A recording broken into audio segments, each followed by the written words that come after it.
Wa fi lafdhi Muslim ra'aitu Abu Hurairah yatawadda.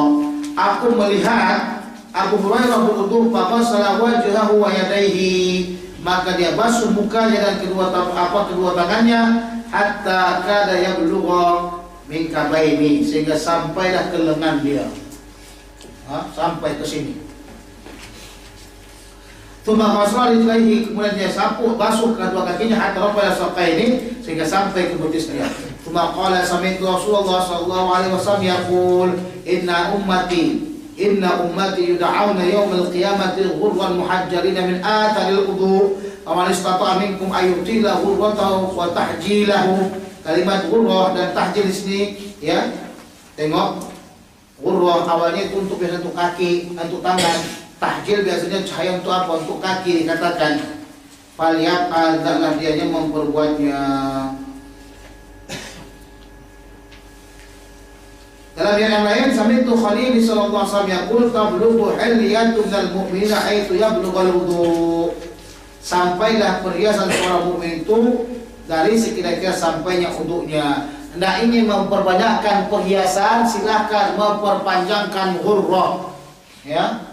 Sebab ghurrah itu adalah perhiasan. Nantinya ditanyakan oleh para sahabat, ya Rasulullah, bagaimana kamu tandakan umat kamu? Rasulullah kata, aku akan tandakan umatku dengan ghurrah mereka. Dengan ghurrah cahaya yang datang daripada bekas uduk kita. Nah, beruntunglah orang yang selalu berwudu dan sangat beruntung orang yang tak pernah berwudu. Nah, ada orang yang tak pernah wudu, ada? Tak pernah sholat. Jumat pun tak sholat dia. Waliyadzubillah. Babul istitobah, bab yang menceritakan tentang masalah membersihkan. Bab An Anas bin Malik radhiyallahu anhu anna Nabiy sallallahu alaihi wasallam kana idza dakhala al-khala'a qala Allahumma inni a'udzubika minal khubuthi wal khaba'is. Apabila Rasulullah masuk ke tandas, ke WC, ke toilet, ke apa lagi? Ya? WC, bilik air itu jamak itu ada situ kata bilik air, ada situ tandas, ada situ tempat mandi, cuci dan sebagainya. Jamban, wala jamban ila bapak.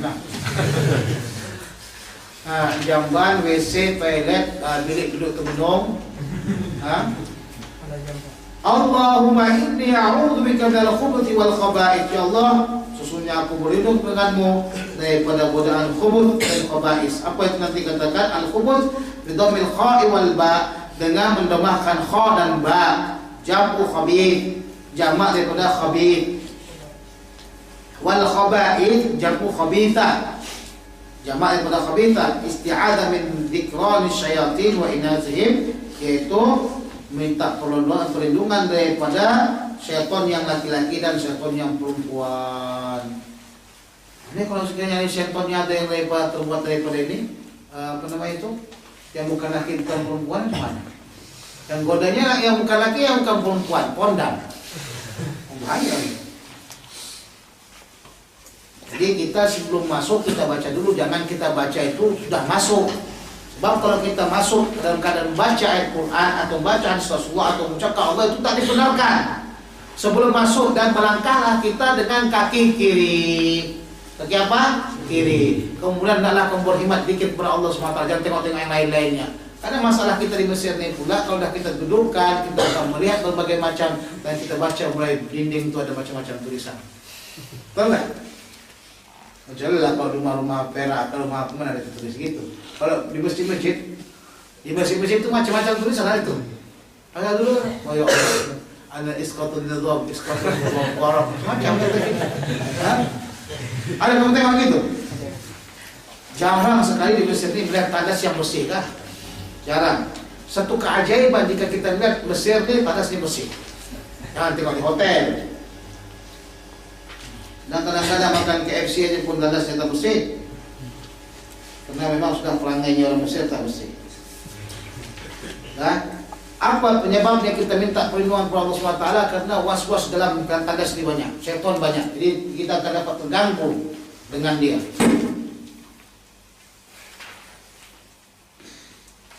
An Abi Ayyub al-Ansari radhiyallahu anhu qala qala Rasulullah sallallahu alaihi wasallam idza aja'taytumul qa'ida fala tastaqbilul qiblata bi gha'itin wala bawlin wala tastadbiruha walakin syarriqu aw gharribu. Apabila kamu datang kepada al-ghaib, al-ghaib ini kinayah. Al-ghaib kita katakanlah ditandas, sebenarnya kinayah dia. Al-ghaib tandas, fala tastaqbilul qiblata, janganlah kamu apabila kamu qada hajat, janganlah kamu apa? Janganlah kamu menghadap ke kiblat dengan qada hajat kamu atau kencing kamu. Nah, kalau mesti tak tengok-tengok ni, yang penting sebuah aja, yang tengok jidar menghadap ke jidar. Wala tastadbiruha, jangan kamu belakangkannya, akan tetapi mengarah ke timurlah kamu atau mengarahlah kamu ke barat. Qala Abu Ayyub, itu Al-Ansari, qadimna Syam, atau kami datang ke Syam. Ini beliau meninggal dunia dekat dengan benteng yang ada pada Konstantinia atau Turki yang ada sekarang ini. Ketika beliau mendengar hadis Rasulullah SAW yang telah diriwayatkan oleh Hakim dalam kitab Mustadraknya, la tastaftahinna Konstantinia ni'mar amir amiruha, kamu akan membuka Konstantinia, sebaik-baik amir adalah amirnya. Maka Abu Ayyub Al-Ansari dengan niatnya yang ingin mendapatkan syahid sebagaimana dikatakan oleh Rasulullah SAW, sebagaimana ya kata-kata Rasulullah sebut, dia ingin bercita-cita agar dia tergolong daripada orang yang dikatakan nikmat amir amiruha. Maka datanglah dari situ sehingga dia meninggal dalam keadaan syahid. Nah, sampai hingga akhirnya dibuka oleh Muhammad Al-Fatih, dialah nikmat amir amiruha. Tapi sayang, Muhammad Al-Fatih ini adalah bukan Wahabi. Jadi karena dia bukan Wahabi, ini orang Wahabi itu kata bukan nikmat amir amiruha, ada. Mereka tidak mengatakan hadis tersebut.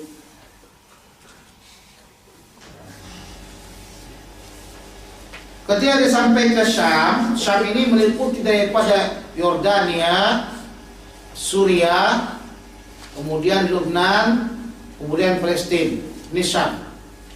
Semoga Allah SWT ya mengembalikan keamanan ke negeri Syam dan menjauhkan fitnah-fitnah yang ada pada negeri Syam dan menolong ya teman-teman ikhwan kita orang muslimin yang ada di Syam sehingga mereka tidak mati terbunuh. Amin ya rabbal alamin. Syam ini kata Rasulullah banyak abdal. Ya. Jadi ulama pergi Syam. Syam banyak ulama wali. Kata Rasulullah sallallahu alaihi wasallam. Fawajadna mawa'id qad buniyat nahwal Ka'bah. Maka kami melihat atau kami dapati banyak di sana ya tempat-tempat tandas yang telah didirikan mengarah ke Ka'bah. Fananharifu anha, maka kami arah atau kami tukarkan arahnya daripadanya. Wa nastaghfirullah azza wa jalla, dan kami minta ampun kepada Allah Subhanahu wa taala. Al-ghaib al-mutma'innu min al-ardi yantabunahu lil hajah. Ghaib itu adalah tempat yang mutamakin. Kalau kita kata yang tetap dia daripada bumi tersebut yang mereka gunakan untuk qada hajat, ya. Nah, kalau disebutkan qada hajat tahu lah itu. Pakanau bihi an nafsil hadas, maka mereka mengkunyahkan dengan itu daripada mengeluarkan kotoran, ya.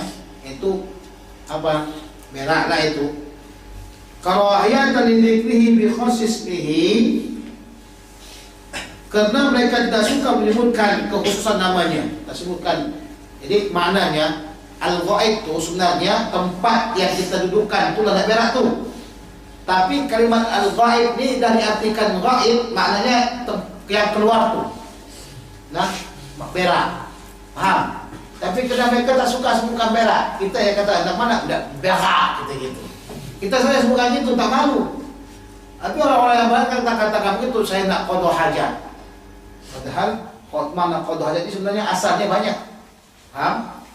Ada kadang-kadang buat mereka bukan mau pergi ke belakang. Mana mau pergi ke belakang? Padahal tandas di depan. Nah, maksudnya paham lah. Mau kemana pakcik? Mau pergi ke belakang. Mau ke belakang ngapain pakcik? Masak ke mau apa? Tak mau ke belakang katanya. Apa mau ke belakang? Mau berak. Oh, tandas depan pakcik. Nah. Wal marahid jamul mirhad. Marahid itu ya jamak daripada mirhad, pohon muhtasal, tempat mandi. Wa aidan kinayatan maudhi' takhalli, yaitu kinayah juga yang bertempat untuk apa? Untuk menyendiri, yaitu untuk qada hajat lah, takhalli. Kenapa dikatakan takhalli menyendiri sendiri? Karena kalau kamu masuk tandas nggak pernah kamu berdua, betul tak? Atau ada sini yang berdua dalam tandas kan? Masuk, jom. Mana boleh? Sama waktu kita nak kencing itu masih sendiri kan? Masih sendiri tak? Hah? Kalau dua tak boleh keluar dia, segan. Kenapa keluar kan? Segan lah sama kau. Mesti sendiri. Sebab itu kata at-takhalli. Ada orang bahasa kita duduk termenung. Bilik duduk termenung. Nah, masalah hadis ini ceritanya tentang masalah apa? Tentang larangan. Dalam masalah larangan itu ada istilah ulama. Yang pertama, ada ulama yang memang betul-betul melarang menghadap kiblat dan membelakangi kiblat secara mutlak. Dalilnya hadis ini. Ada pula yang mengatakan bahwasanya ya boleh menghadap ya dan boleh membelakangi secara mutlak. Karena mereka memandang bahwasanya ada hadis dari Mujahid bin Jabir yang mengatakan bahwasanya hadis yang melarang tersebut telah dimansuhkan ya sebelum Rasulullah SAW meninggal dunia. Tapi ada pula daripada ulama-ulama yang memandang pertengahan. Apa pertengahannya? Ya memang ada ya tentang masalah Rasulullah SAW menghadap ke kiblat dan sebagainya ketika waktu qada hajat, tetapi beliau di dalam apa? Beliau dalam bangunan sebagaimana yang telah diriwayatkan oleh Abdullah bin Umar radhiyallahu taala anhu. Inilah riwayat yang boleh kita katakan yang paling tepatnya karena mengumpulkan daripada dua riwayat hadis yang berbeda. Dah, mengumpulkan dua riwayat hadis yang berbeda. Yang pertama melarang, yang kedua memperbolehkan, tetapi dalam keadaan apa? Dalam keadaan di dalam tempat seperti tandas kita sekarang inilah, ya kan? Coba bayangkan kalau kita mesti juga memang membuat dan menjauhkan syarriku wa gharribu itu. Sementara memang di situlah paling tepatnya diletakkan tandas. Tak mungkin kita letakkan tandas dalam rumah kita itu tengah-tengah rumah, ya kan? Kalau orang lagi mengeluarkan macam tadi lah saya pergi tandas ke Mesir, Allah nak mampu saya bawanya. Ya Allah, ini makan apa sampai begini? Nah, tak cocok. Memang tandas itu dibuat di belakang, paham? Dan menghadapnya pun tengok keadaan daripada rumah tersebut. Sebab itulah kita susah untuk mengatakan syarriku wa gharribu. Jadi pendapat yang kedua, yang ketiga inilah yang paling tepatnya, yaitu boleh saja kita membuatkan mengarah kepada kiblat tetapi tertutup tempat ya. Sementara larangan yang ada janganlah kamu menghadap ke kiblat atau belakangnya itu adalah kalau kita qada hajat di mana? Di lapangan atau di padang pasir atau di tempat-tempat yang tidak tertutup. Sungai umpamanya. Kalau sungai tak boleh, kan enggak tertutup. Nah, jadi kita juga membuatnya itu syarriqu wa gharribu.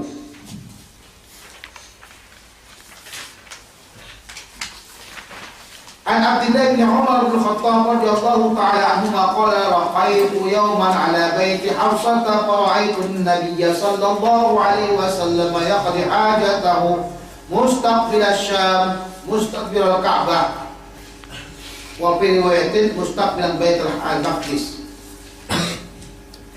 Aku ya satu hari naik di atas rumahnya Hafsah, maka kulihat Rasulullah telah berqada hajat menghadap ke Syam ya, dan membelakangi Ka'bah. Dalam riwayat yang lain mustaqbil Baitul Maqdis, membelakangi Baitul Maqdis. Mustaqbil Baitul Maqdis semua kalau itu apa bedanya mustaqbil Syam dengan mustaqbil Baitul Maqdis? Di sini mustaqbil Syam dia buatkan secara umum, secara besar. Syam itu ya, kalau disebutkan mustaqbil bait itu lebih didahulukan. Kenapa? Karena Baitul Maqdis ya, Baitul Maqdis itu di Syam. Jadi kalau begitu kita gunakan apabila ada khos dan am maka kita dahulukan khos. Kalau kita sebutkan Baitul Maqdis maka itu sudah Syam. Tapi kalau kita katakan Syam belum tentu lagi Baitul Maqdis. Nah, sementara yang dilarang itu kan menghadap Baitul Maqdis dan menghadap Ka'bah atau membelakangi keduanya. Nah, dalilnya yang kita katakan tadi bolehnya seseorang yang qada hajat menghadap di antara keduanya atau menghadap keduanya, tapi dalam bilik atau dalam bangunan, ya. Ini yang memperkuatkan daripada pendapat yang ketiga tadi.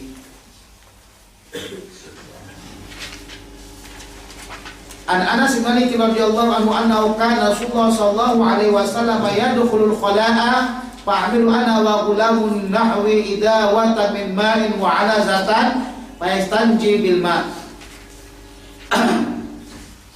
Rasulullah sallallahu alaihi wasallam masuk ke khala'. Ini masuk khala itu berarti masuk ke tandas, tapi kalau kadang-kadang nggak ke tandas, Rasulullah SAW pergi ke tempat yang sangat jauh sekali agar jangan ada orang yang nampak.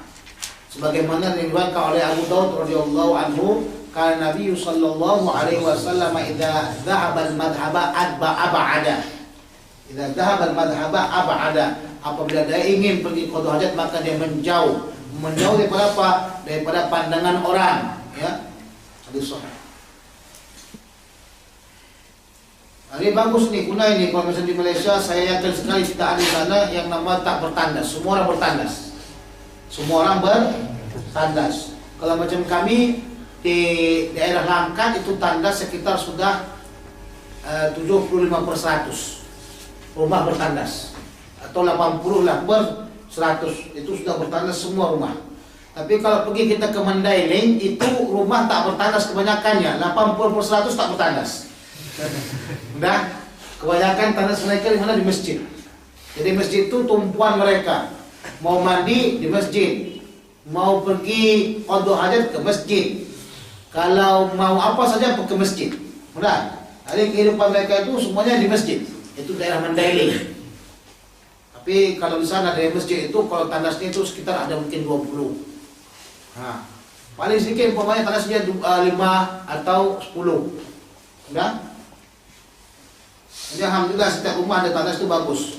Dulu katanya cerita Sayyidah Aisyah radhiyallahu anha, sebelum-sebelumnya itu tandas tidak ada di rumah orang Arab. Memang bukan mereka punya adat istiadat membuat tandas di rumah, tapi belakangan baru mereka kata dibuat tandas di rumah mereka. Sudah? Kalau di masjid di Mesir nih itu 100% mesti ada tandas di rumah mereka.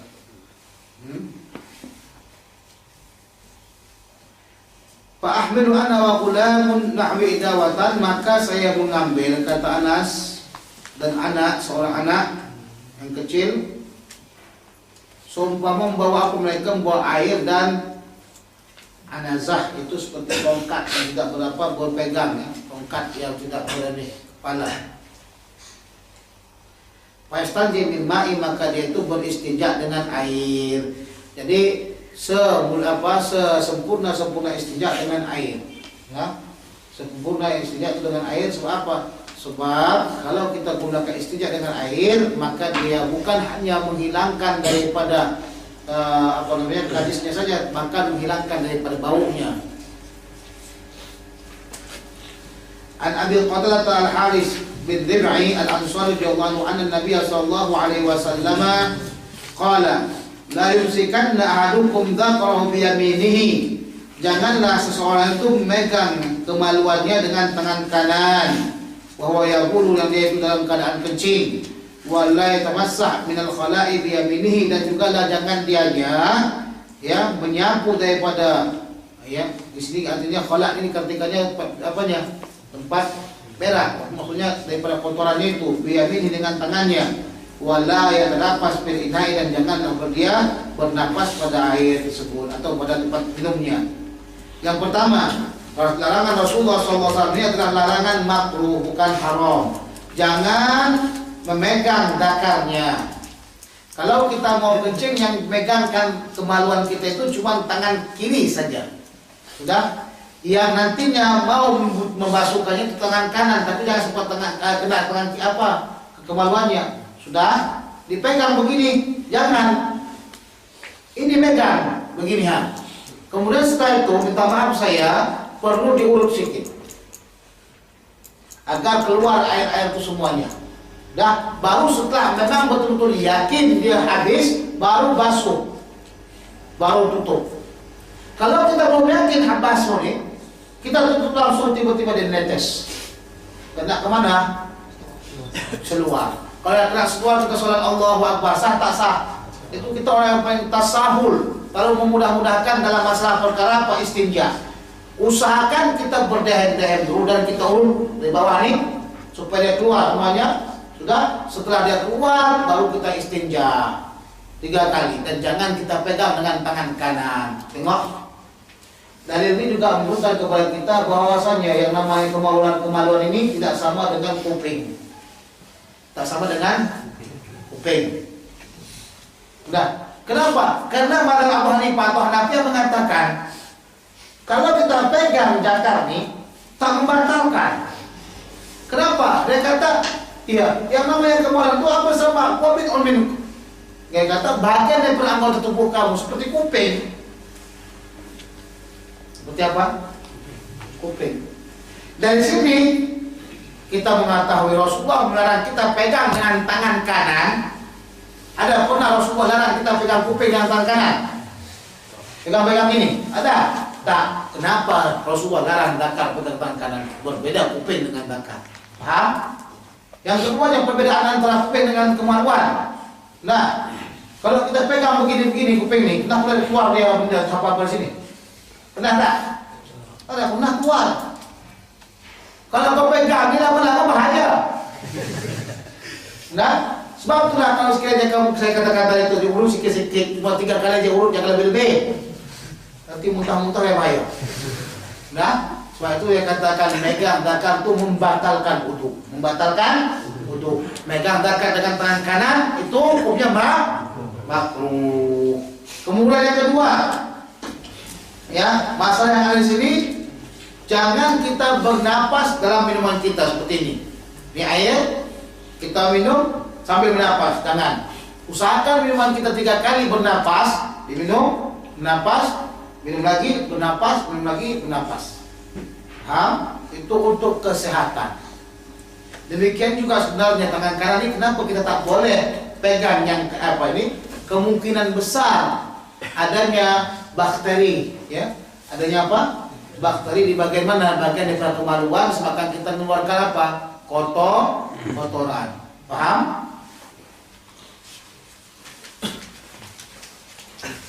An Abdullah bin Abbas radhiyallahu anhu qala marra an-nabiy sallallahu alaihi wasallam bi qabraini.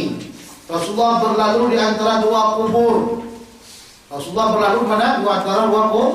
Faqala innahuma la yu'adzabani. Sesungguhnya keduanya orang yang berada dalam kubur tersebut yaitu dalam keadaan disiksa. Wa ma yu'adzabani fi kabirin, dan mereka itu ya tidaklah disiksa disebabkan tentang hal-hal yang dosa besar. Amma ahaduhuma, adapun di antara salah satu keduanya, fakana la yastatiru minal bauli, dia tidak pernah istitar daripada kencingnya. Ya, ada yang mengatakan istitar ini adalah at-tanazzuh, membersihkan kencingnya, dehem-dehem, membersihkan betul-betul air yang ada pada kencing tersebut.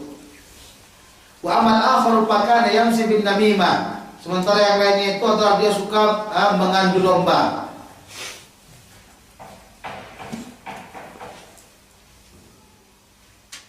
Maka yamsi bin namimah fa akhadha jaridatan ratbatan, maka Rasulullah mengambil jaridah, mengambil daun yang dalam keadaan hijau atau masih dalam keadaan apa? Dalam keadaan masih apa? Basah. Fasaqaha, kemudian dia koyakkan keduanya nisfaini, 2 bagian. Faqala fi kulli qabrin wahidatan, maka dia menancapkan pada tiap-tiap daripada kubur itu 1.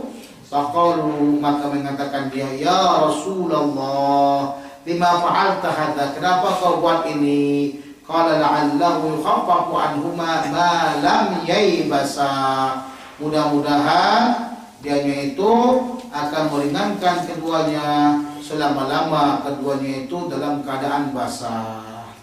Nah, oke. Yang pertama menceritakan tentang perlunya seseorang itu bila dia kencing atau qada hajat membersihkan apa yang telah dikeluarkannya. Betul-betul bersih. Ya. Jadi jikalau sekiranya dia kencing tanpa membersihkan apa yang telah dibersihkannya itu, maka Allah Subhanahu wa taala akan mensiksanya di kuburan. Nah, termasuk ya kata Rasulullah SAW, adab yang paling banyak nantinya di dalam kuburan adalah adabnya orang-orang yang tidak istibra, tidak membersihkan kencingnya. Dan ini memang setelah kita lihat memang nyata. Memang nyata. Nyata enggak? Hah? Kita lihat memang nyata. Wallahi nyata. Rasulullah kata sesungguhnya yang paling banyak adab di kuburan nanti adalah orang-orang yang tidak istibra. Nyata. Kita tengok di Mesir ni berapa banyak orang pemuda. Kita tengok dia pergi dinding, kencing dia, digoyang-goyangnya masukkannya langsung. Enggak? Banyak enggak seperti itu? Bahkan Azhar pun pernah gitu juga nah. Ada juga orang Azhar Mesir ni.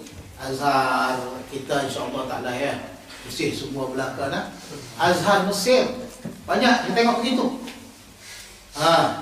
Itu di Mesir. Sudah banyak dah orang Mesir. Masuk kena siksa mereka semua dalam kuburan kerana mereka tak istibra. Tengok bagi di Malaysia. Pemuda-pemuda yang tak belajar agama. Bila nak kencing saja. Tanpa ada suci istinja. Yang goyang masuk ke dalam. Betul tak? Ini memang betul-betul kata Rasulullah banyak, ya. Jadi perlu pemberitahuan kepada masyarakat agar mereka benar-benar menjaga istinja mereka, benar-benar mereka menjaga. Sebab itu kalau saya tengok ada imam yang masih muda, saya tak mau solat sama mereka. Sebab saya terlampau banyak melihat orang-orang Mesir ni kalau dah katanya kencing tidak mau istinja. Dah, ada teman saya Syekh Majid Hamid Al-Iraqi, dia juga rupanya sama saya. Pernah satu ketika ada imam itu anak muda, dia tak mau langsung, dia tunggu aja. Kenapa tak imam sama dia? Saya kata, wah dia ni sudah biasalah orang anak muda Mesir ni macam mana, tak tahu macam mana istinja, tak tahu macam mana apa. Kalau sekiranya tak banyak begitu, tak apalah, dah banyak begitu namanya masalah. Jadi dah masalah sekali ini. Orang-orang muda begitu memang sudah kebanyakan pemuda begitu, jadi permasalahan sama kita. Dah. Memang tak mungkinlah kita nak cek satu persatu. Buka dulu. Tak mungkin cek satu persatu. Tapi dah kata banyak begitu penyakit orang Mesir. Anak muda di Indonesia lagi begitu. Dah. Jadi usahakan kita sampaikan hal ini kepada mereka. Kebanyakan adab yang ada di kuburan. Itu yang pertama. Yang kedua, perlakuan Rasulullah SAW yang dia ambil daun, kemudian dia bagi dua, ya, kemudian tancapkan di satu kuburan dan tancap lagi satu kuburan. Ini diambil oleh ahli sunnah wal jamaah sebagaimana diterangkan Imam Ibn Hajar Al-Haytami dalam kitabnya. Beliau kata sunnah, bukan bid'ah. Jangan kita dengarkan pendapat daripada Bin Baz yang telah menta'liq kitab Fathul Bari yang mengatakan hal itu bid'ah. Sebab hal ini bukan setakat aja Rasulullah SAW yang melaksanakannya, bahkan ada sahabat juga yang melaksanakannya. Cukuplah Rasulullah yang melaksanakan, tak perlu lagi sahabat mengamalkannya, sudah jadi sunnah. Bukti yang pertama, mereka kata di sini adalah khusus bagi Rasulullah. Kita. Yang pertama cara muradnya. Kalau benar itu khusus bagi Rasulullah SAW, tidak perlu, ya. Kalau kita katanya keberkatan tangan Rasulullah, tak perlu pakai kayak apa daun. Cukup Rasulullah doa saja, karena doanya Rasulullah itu makbul. Paham? Dan jikalau sekiranya Rasulullah ingin keberkatan Rasulullah, tangan Rasulullah SAW dipegang Rasulullah langsung saja begitu. Karena yang mutasil, yang bersambung itu lebih bagus daripada yang ghair mutasil, yang tidak bersambung. Paham? Doanya Rasulullah itu lebih afdal. Jika Rasulullah berdoa maka langsung didoakan, dimakbulkan. Tapi disita-disitakan tentang masalah doa. Paham? Yang keduanya, jikalau ini khusus bagi Rasulullah SAW, niscaya mereka tidak akan mengatakan lima fa'alta hadza, kenapa kau bakal seperti itu? Tentu sahabat akan menanyakan hal tersebut itu tentang kenapa, karena itu hal yang khusus bagi Rasul. Pernah enggak dalam hadis Rasulullah menceritakan tentang ya Rasulullah lima fa'alta, lima tajawazta, aksar min arba'ah? Pernah? Kalau udah namanya nikah lebih dari 4 tuh khususnya Rasul, pernahkah ada sahabat yang menanyakan kepada Rasulullah, ya Rasulullah kenapa kau nikah lebih dari 4? Enggak. Kenapa? Karena mereka tahu itu khusus ya Rasul. Tapi karena masalah ini adalah bukan khusus ya, sebab itu mereka tanya lima fa'alta hadza. Dan membuktikan lagi yang keempatnya ini bukan khusus ya Rasul. Rasul kata la'allahu yukhaffifu anhuma, mudah-mudahan dianya apa? Dianya daun tersebut akan meringankan kedua orang yang disiksa tersebut. Kalau memang sekiranya itu keberkatan tangan Rasulullah, kenapa masih malamnya basah, selama-lama keduanya itu tidak apa? Tidak kering. Keberkatan Nabi SAW itu tetap terus ada walaupun dia kering dan tak kering. Paham? Paham tak? Kalau ada wah cakap sama kau cakap begitulah. Saya dah kasih tahu dah macam mana grafnya. Yang kedua, di dalam tengok dalam kitab Fathul Bari ada seorang sahabat yang melaksanakan. Inilah jahat atau inilah perkataan seseorang yang tidak sampai kepada sahabat, mengutuk perkataan daripada seorang sahabat yang membuatkan ini. Sebab Bin Bas mengatakan perbuatan meletakkan bunga atau daun apa tumbuh-tumbuhan kepada kuburan itu bid'ah. Sudah. Kemudian Imam Ibnu Hajar Asqalani dalam kitabnya, tengok hadis ini dalam kitab Fathul Bari, disebutkan ada seorang sahabat yang membuat perkara tersebut. Lantas Bin Bas kata, kita tak lihat kepada orang ini karena dia bukan sahabat yang terkenal dan sebagainya. Berarti kalau begitu sahabat ini buat ahli bid'ah ni. La haula wala quwata illa billah. Sahabat yang tak terkenal pun ya, itu lebih alim dan lebih taqi daripada Bin Bas. Paham? Sahabat yang tidak terkenal sekalipun itu lebih taqi daripada Bin Bas. Bin Bas ini suka caci sahabat. Di antara itu sahabat lah. Tengok dalam hadis ini. Demikian juga dia caci Abdullah bin Umar. Dalam masalah Abdullah bin Umar itu suka mencari tempat-tempat ya, yang mana Rasulullah SAW di solat, di mana Rasulullah turun dan sebagainya. Tengok dalam kitab taklifnya. Kitab Fathul Bari yang cantik dan mulai begitu rusak dan hancur gara-gara pentaklikan dia. Nah, bagaimana orang yang suka menghina Rasulullah dan menghina sahabat Rasulullah mengatakan dia ahli bid'ah? Sebab kalau anda katakan dia kan sahabat, sahabat yang bukan masyhur. Dia kata sahabat yang bukan masyhur yang melaksanakan itu, berarti dengan kata isyarat sahabat itu ahli bid'ah. Ahli apa namanya? Bid'ah. Selama hadis tersebut tidak ada dalil yang menunjukkan qarinah khususiyah Rasulullah SAW, maka itu wajib kita terima walaupun tidak ada sahabat yang melaksanakannya. Ya, ini kaidah mereka buat begitu. Al-Bani sendiri buat begitu. Tapi kadang-kadang lari pada kaidah itu. Bila dia kata walaupun satu sahabat tidak mengamalkannya, kita wajib juga mengamalkannya. Nah, yang penting ada datang daripada Rasulullah SAW. Ternyata bila datang seperti ini katanya, ini khusus bagi Rasulullah. Kita kata, bagaimana khusus? Ada sahabat yang buat. Apa kata yang lagi? Itu sahabat dia bukan ma'ruf, bukan masyhur. Masya Allah, tabarakallah. Ini sahabat walaupun bukan ma'ruf atau bukan masyhur, tapi dia sahabat itu lebih afdal daripada Al-Bas. Sebab Al-Bas bin Bas sendiri pun tidak tahu masuk surga atau neraka. Para sahabat ini semuanya mereka udul, adil. Paham? Paham tak? Dan andai kata dia termasuk ijtihad, andai kata itu ijtihad, ijtihad yang benar kena didukung dengan hadis Rasulullah. Dan ijtihadnya sahabat itu lebih afdal. Paham?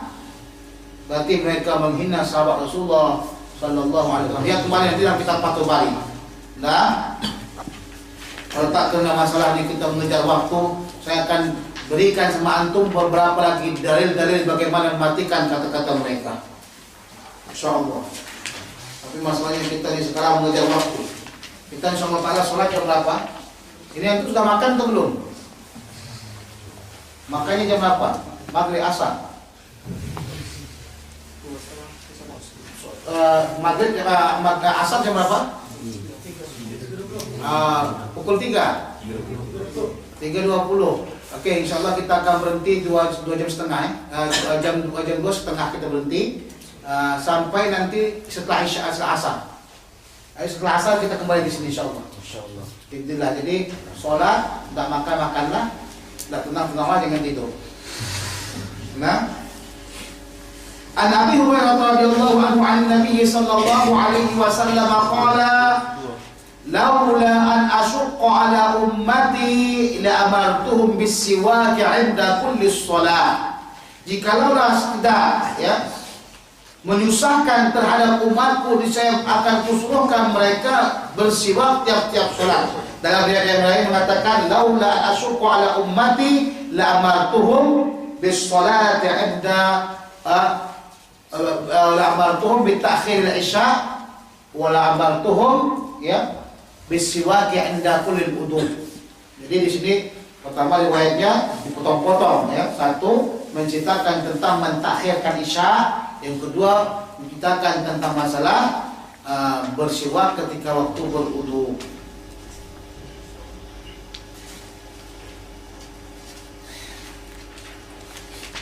Laula ini kita katakan aku apa namanya? Siapa yang jawab? Apa masuk asara Ibn Aqil atau Matan Jurumiyah? Matan Jurumiyah tak ada tuh. Tuh lah, tak boleh kita mengaji Matan Jurumiyah saja. Siapa yang menjawab? Laula. Siapa yang tak pernah mencicipi nikmatnya laula dengan lau, maka dia tak nikmatkan cinta dalam bahasa Arab. Tak dapat bercinta dalam bahasa Arab. Kalau dia tak sampai kepada kalimat lau dan lau, maka dia tak mencicipi cinta dalam bahasa Arab. Tahu cinta dalam bahasa Arab? Kata dia tak boleh bercinta dengan orang Arab pun, dengan Arab pun tak boleh bercinta lagi dia. Kerana pakai lau ni banyak orang nak pergi nak menumbuhkan cinta semua orang. Kan kalau kita sama awet-awet kita kan yang cun kata lau, andaikan aku menjadi lalat, aku akan hidup atau hinggap di pipimu sayangku. Kan gitu.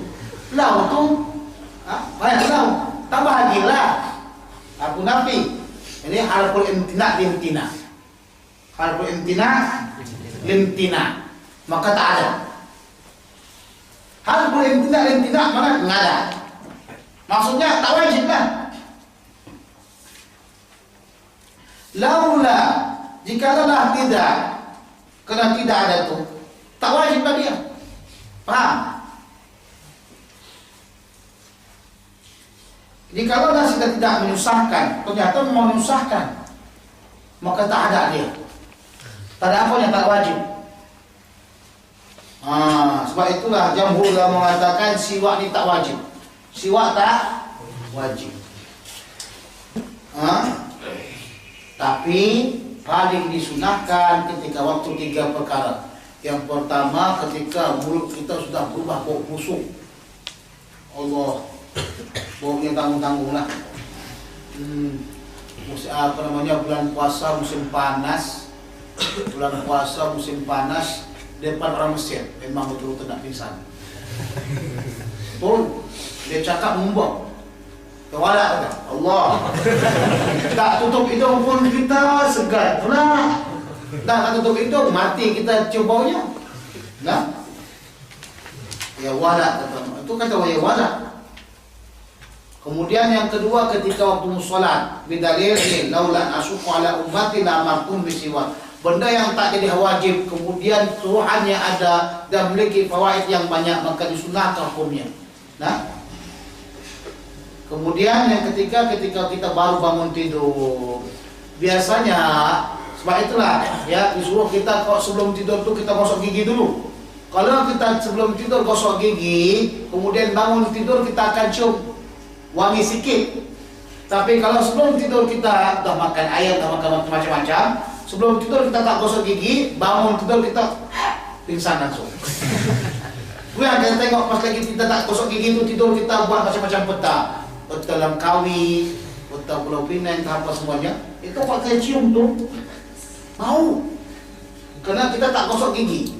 Nah, apa salah satu bahagian daripada fawaid gosok gigi atau bersuk ini? Salah satunya menguatkan mata.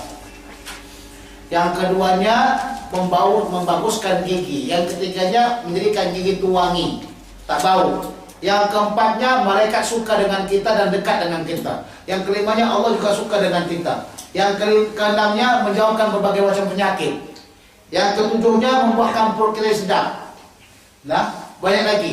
Itu disebutkan dalam kitab Bajuri karangan Imam Ibrahim Al-Bajuri. Dah, tengok di situ sana fawaidus siwak. An Hudzaifah bin Yaman radhiyallahu anhu qala kana Rasulullah sallallahu alaihi wasallam idza qama min al-laili yasusu fahu min as-siwak. Apabila beliau bangun dari tidur pas lagi malam itu untuk melaksanakan sholat, Rasulullah malam-malam dia bangun untuk melaksanakan sholat. Beda dengan kita bangun malam pun kita main goyang saja tuh game. Kotak game itu masih ada di Facebook karena ada di Indonesia masih siang kan, siang kan atau pagi sana.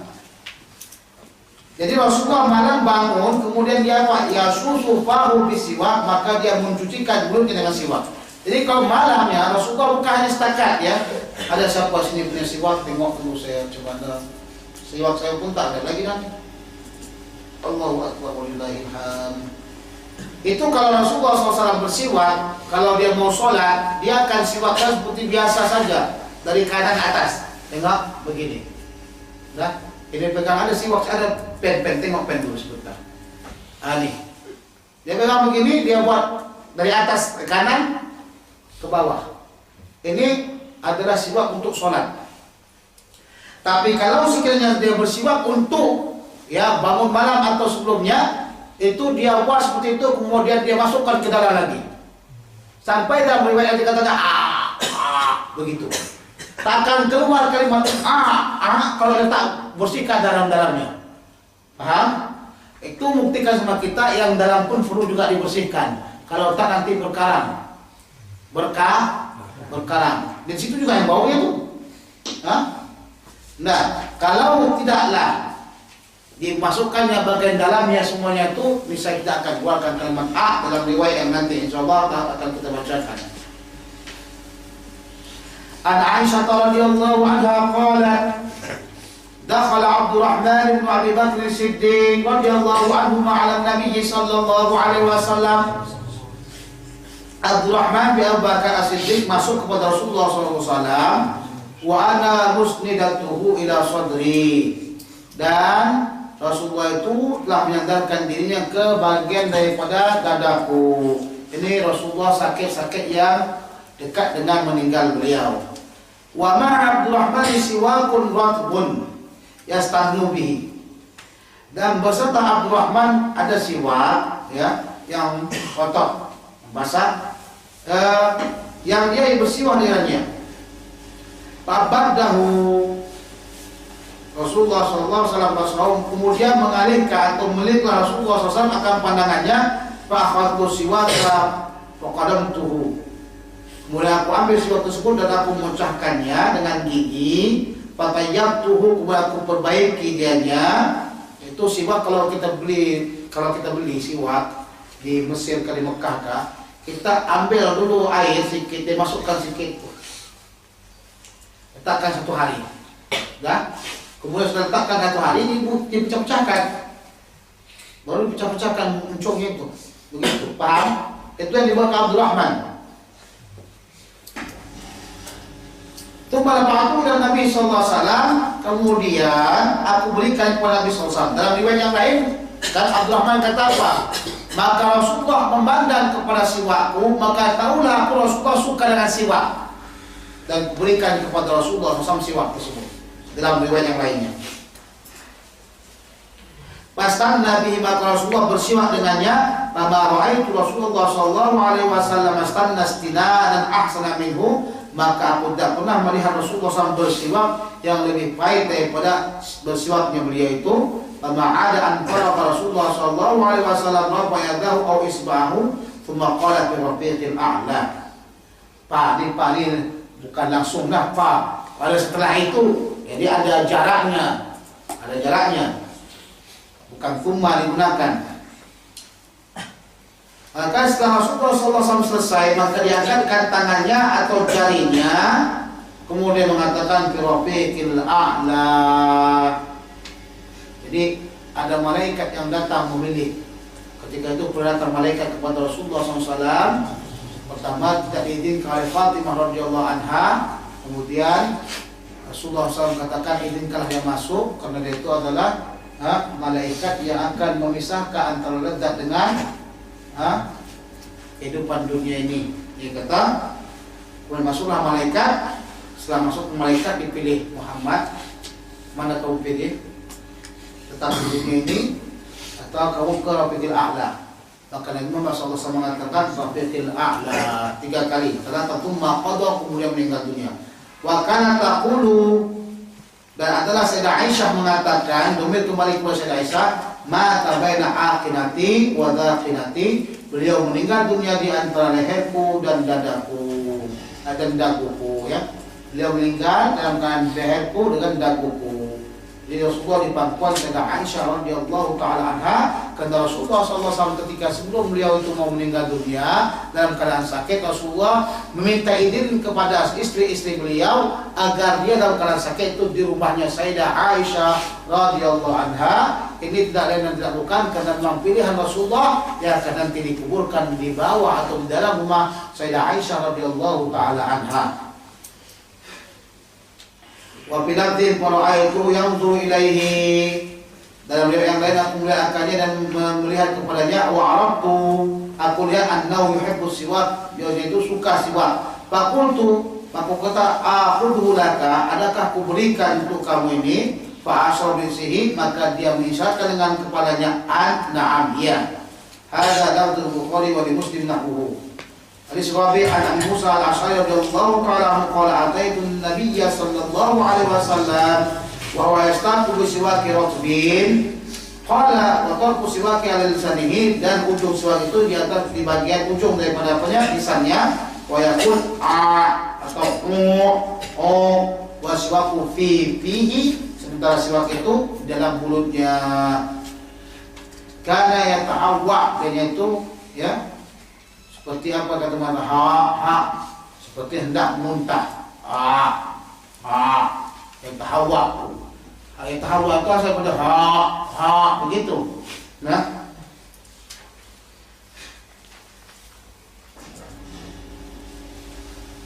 ini membuktikan ya, kalau sekiranya kita lihat ada keluarga kita, ada orang yang mau meninggal dunia, maka hendaklah disiwaki agar mudah mengatakan la ilaha illallah Muhammad Rasulullah sallallahu alaihi wasallam. Itu salah satu bagian daripada fawaid siwak juga.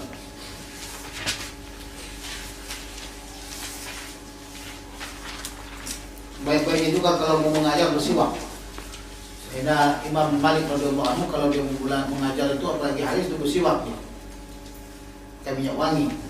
Babul masih al-khuffain, bab yang menceritakan tentang menyapu 2 khuf.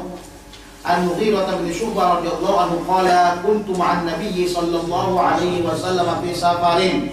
Aku beserta Rasulullah sallallahu alaihi wasallam dalam satu musafir, fa hawaitu li anzi'a khuffaihi, maka aku bermaksud untuk melepaskan 2 khufnya.